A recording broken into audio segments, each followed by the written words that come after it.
اور سر فخر سے بلند کروں۔ حضرت علی کہنے لگے کیا ڈالوں؟ کلی صرف اتنا بتا دے تو میرے سے راضی ہے کہ نہیں، میری خدمت سے راضی ہے کہ نہیں۔ حضرت علی کی چیخ نکلی کہ فاطمہ ہاتھ جوڑتا ہوں، زندگی میں تو نے نہ کپڑے کا نہ روٹی کا نہ مکان کا سوال کیا، اللہ کی عزت کی قسم تو فاطمہ ان کانوں نے سنا اس کی زبان سے جس کی زبان پہ ہمیشہ حق آیا، سچ آیا، قرآن آیا۔ اس نبی نے ممبر پہ کھڑے ہو کے کہا تھا میری بیٹی فاطمہ جنتی عورتوں کی سردارہ ہے۔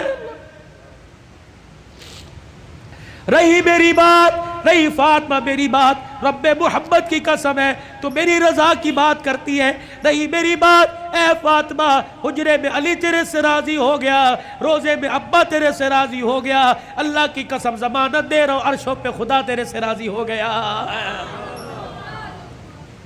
یا ایتھا النفس المطمئنہ ارجعی الی ربک راضیۃ مرضیہ فادخلی فی عبادی وادخلی جنتی۔ اللہ کرے تیرے میرے جنازے پر عہدنامہ نہ لکھا ہو بلکہ فرشتہ تیرے میرے ہونٹوں پہ لکھ کے چلا جائے، وادخلی فی عبادی وادخلی جنتی۔ آجا آجا نیکوں میں، متقیوں میں، ان بندوں کے اندر جن کو اللہ نے کامیابی کا سرٹیفکیٹ دے دیا ان میں شامل ہو کے اللہ کی جنت الفردوس کے اندر چلا جا۔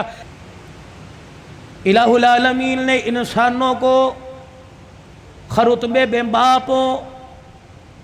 یا رشتہ داری میں اولاد ہو، پروردگار عالم نے دونوں کو دعا کا طریقہ سکھلا دیا، فرمایا کھانے پینے کا طریقہ، اٹھنے بیٹھنے کا، سونے جاگنے کا، پہننے اوڑھنے کا، نہانے دھونے کا، غمی کا، خوشی کا، ہنسنے کا، رونے کا، تمہیں سارا طریقہ میرے نبی کی زندگی سے پتہ لگ گیا۔ اور میں تمہیں ایک طریقہ بتلاؤں، جب باپ اولاد کے حق میں ہاتھ اٹھائے تو اسے کیا کہنا ہے، اور جب اولاد باپ کے حق میں ہاتھ اٹھائیں تو اسے کیا کہنا ہے۔ الہ العالمین میرا بچہ بے روزگار ہے، پروردگار عالم دہاڑی دار ہے، الہ العالمین اس کا کاروبار نہیں چلتا، پروردگار عالم میں اس کے لیے دعا کرتا ہوں۔ اللہ فرماتے ہیں میں تجھے دعا کرنے سے منع نہیں کرتا، اپنے بچے کے لیے نوکری مانگ لے، وزارت مانگ لے، منسٹری مانگ لے، تیری مرضی، لیکن میرا بندہ وہ میرے سے مانگ جو مجھے دیتے پتہ لگے، تجھے لیتے پتہ لگے۔ جیسے میرے ابراہیم علیہ السلام نے جولی پھیلا کے میرے سے مانگا تھا اور کہا تھا ربنا وابعث فیہم رسولا، جب میرے حبیب میرے خلیل نے مانگا تو میرے فرشتوں اور انسانوں کائنات کے حوانوں پروردگار عالم کہتا ہے میں نے خلیل کی جھولی میں جب پاک نبی کی دولت ڈالی تو میں نے کہا خلیل تو نے آج ایسی چیز میرے سے مانگ لی، تیری جھولی میں لیتے تجھے پتہ لگے گا اور اپنے خزانوں سے تیری جھولی میں ڈالتے میں خدا کو پتہ لگے گا۔ کہہ دو اور زور سے کہہ دو نعرہ تکبیر، کوئی بات نہیں۔ اللہ سے وہ مانگو،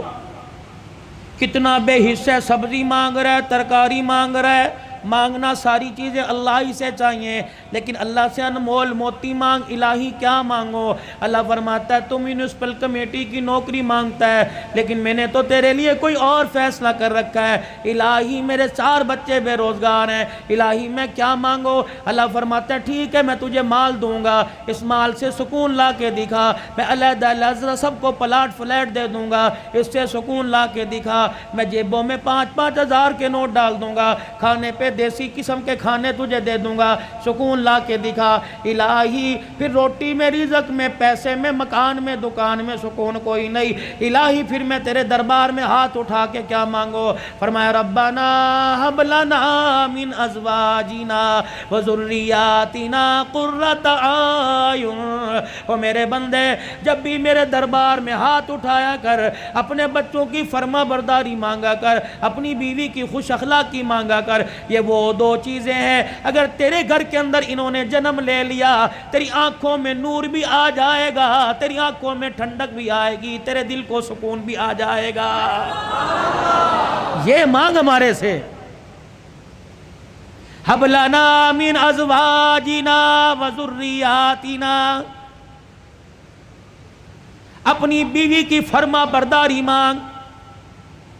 اگر نافرمان ہو گئی، کسی دوسرے کی طرف اس نے دیکھ لیا، یہ تیری چٹی داڑھی پہ ایسا داغ لگائے گی منہ دکھانے کے قابل نہیں ہوگا۔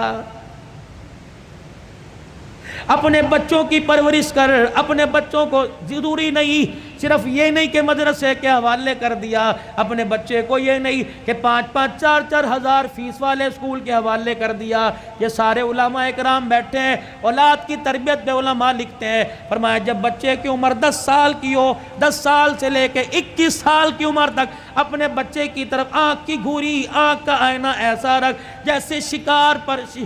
شکار کے اوپر شکاری پنجے گاڑتا ہے۔ اپنے بچے کے رہن سہن پہ، اٹھنے بیٹھنے پہ، بولنے چالنے پہ، جہاں وقت گزار رہا ہے، رات کو اٹھ کے دیکھا کر کروٹیں بدل کے کس کروٹ سو رہا ہے، دن کے اجالے میں دیکھا کر قدم اٹھا رہا ہے یا بھاگ کے دکھا رہا ہے، اپنے باپ سے کچھ چھپا رہا ہے یا ظاہر کر رہا ہے۔ اگر 10 سال سے لے کر 20 سال کی عمر تک تو اپنے بچے کا ساتھ دے گا، کعبے کے رب کی قسم بچہ قبر تک قرآن سناتے تیرا ساتھ دے گا، وگرنہ حال یہ ہو جائے گا۔